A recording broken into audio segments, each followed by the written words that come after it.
Meus queridos, voltamos então para a nossa aula de número 10, na teologia geral, a deontologia, a teologia pura, a aplicação em Deus em si. Teologia quer dizer estudo de Deus, então essa é a teologia pura, geral, deontologia. Estamos no curso básico, Centro de Cultura Bíblica Bereshit, desde 1992, aprendendo e ensinando teologia, e nada sabemos ainda, precisamos continuar aprendendo e estudando. Aula de número, a matéria chama Teologia Geral 2, segunda fase, tem duas fases, essa é a segunda fase. O livro é o livro 6, essa é a quinta matéria do livro 6, Teologia Geral. Depois só tem a pastoral e acabou o livro 6. Na aula passada nós falamos sobre a importância da doutrina da Trindade e sobre a noção errônea de triteísmo. Quando a Trindade, Deus é três pessoas, todos são plenamente Deus, mas há um só Deus. Não temos três deuses. É isso? Hoje falaremos nessa aula sobre diferenças entre Pai e Espírito, Filho, né? Pai, Filho e Espírito Santo, funções deles e a existência deles. Começando então pelas distinções, as diferenças. Nós não podemos dizer que o Pai é mais poderoso ou mais sábio que o Filho. Ou que o Pai e o Filho são mais sábios que o Espírito Santo. Ou que o Pai já existia antes do Filho e do Espírito Santo. Pois dizer qualquer dessas coisas seria negar a plena divindade dos três membros da Trindade. Então não pode existir esse relacionamento de hierarquia, né? De graus, um maior do que o outro. Todos são Deus, todos são plenamente Deus e há um só Deus. Agora, concernente às funções são bem típicas, né? As funções referentes ao mundo. Então, na economia da Trindade, a administração dessa Trindade é um ordenamento de atividades. E isso está nos textos de capítulo João 1, versículo 3, Colossenses 1,16, Gênesis 1,2, João 3,16, Gálatas 4,4, Efésios 1, 9 a 10, João 6,38, Hebreus 10, 5 e 7. Vai achar isso aí. Então, na criação, Deus, o Pai, proferiu as palavras criadoras. Haja luz e houve luz, para gerar o universo. Mas foi Deus, o Filho, a eterna palavra de Deus, o Logos, né, em arqué e em rolog. No princípio era o verbo, era a palavra. Estava lá no Gênesis. Quem executou os decretos da criação, né? Então, a terceira função é o Espírito Santo, que estava ativo, pois pairava, movia-se sobre a face das águas. Não é isso? Então, na obra da redenção também temos as funções distintas. Na criação nós temos essas três funções, na redenção também. Deus planejou a redenção, enviou seu Filho ao mundo para fazer a redenção. O Filho obedeceu ao Pai e realizou a redenção por nós. Deus Pai não veio para morrer pelos nossos pecados, nem o Espírito Santo. Isso foi obra específica do Filho. Então, tendo Jesus ascendido de volta aos céus, o Espírito Santo foi enviado pelo Pai e pelo Filho para continuar a obra da redenção. Não vos deixarei órfão, enviarei o Consolador, o Paráclito.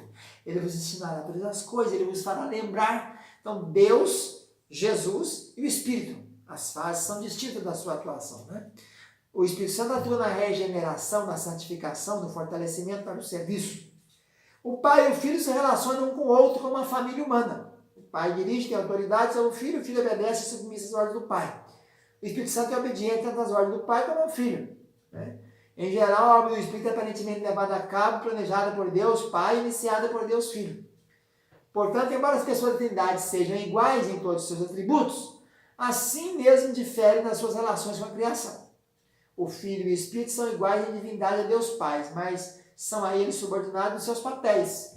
Além do mais, as diferenças de papéis não são temporárias, mas durarão para sempre. 1 Coríntios 15, 28. E o último tópico de hoje é a existência, né?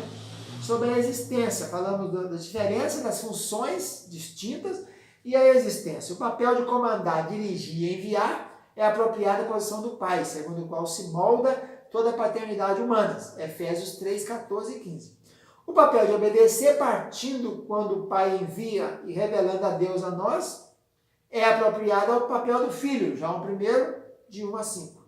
Esse papel não poderia ser trocado, senão o Pai deixaria de ser Pai e o Filho deixaria de ser Filho. Não é isso? Antes o Filho vir à Terra, e mesmo antes que o mundo fosse criado por toda a eternidade, o Pai foi o Pai, o Filho foi o Filho, e o Espírito Santo foi o Espírito Santo. Essas relações são eternas, e não algo que ocorreu no tempo. Se Deus existe hoje como Pai, Filho e Espírito Santo, então ele sempre existiu como Pai, Filho e Espírito Santo. Efésios 1, 3 e 4, Romanos 8, 29, 1 Pedro 1, versículo 2, João 3, de 16 e 17, Gálatas 4, 4. Todos comprovam a Trindade antes de existir o mundo.